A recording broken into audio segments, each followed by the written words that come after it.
Good morning. I'm Dan Larson, and I'll be your host for today's Quiet Echo. I want to tell you something I have not said out loud in this column before.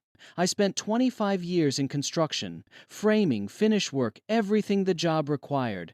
And one of the things the job required, one of the unwritten rules every man on every job site I ever worked understood without being told was this: you do not talk about what is wrong.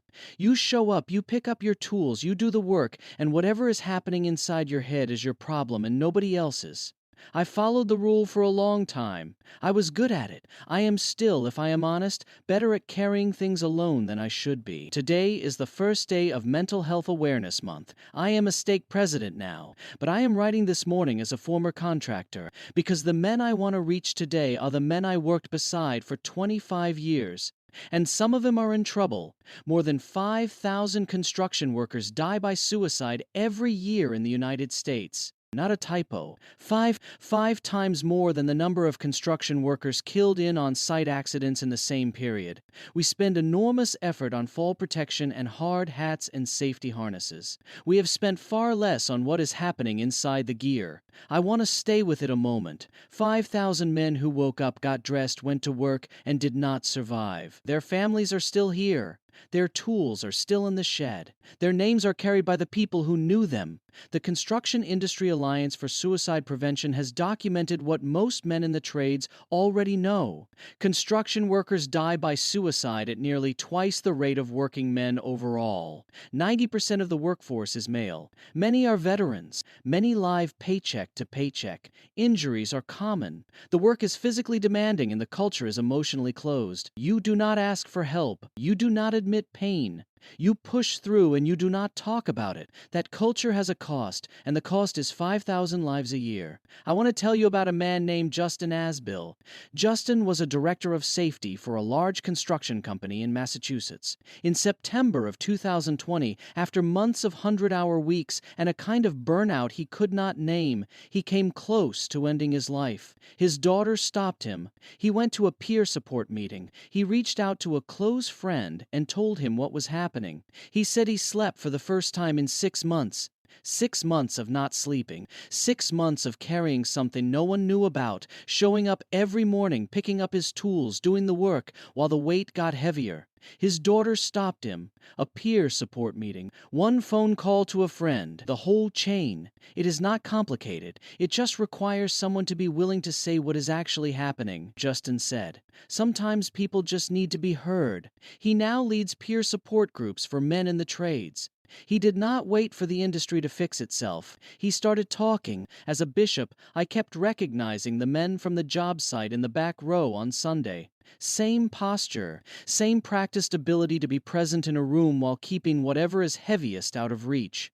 I had spent 25 years learning to read a man who does not want to be read. I was able to help some of those men. I opened the door at the right time. I asked the question, and the answer came.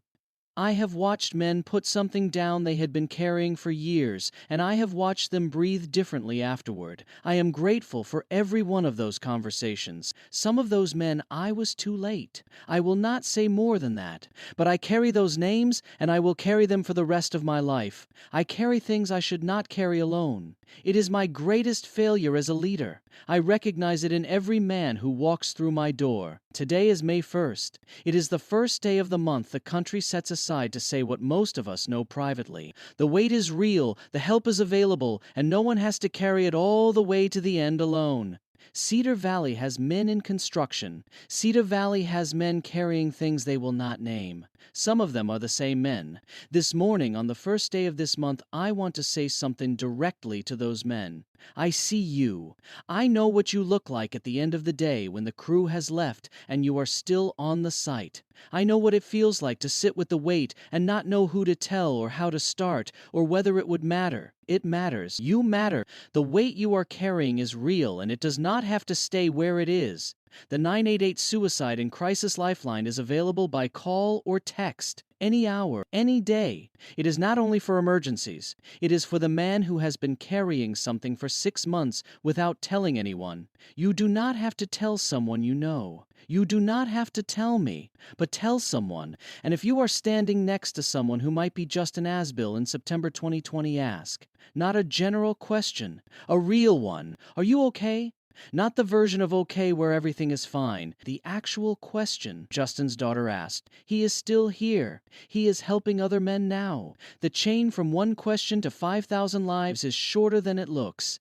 If this morning's episode found you, the Cedar Valley News Facebook group is where the conversation can continue. You are not the only one. I will put the link in the show notes. The 988 Suicide and Crisis Lifeline is available by call or text.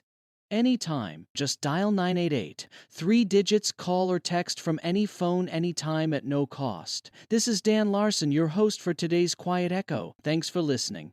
This Quiet Echo is part of the fictional Cedar Valley News series written by Evan Swenson, publisher, publication consultants, and Claude Marshall, AI developmental editor.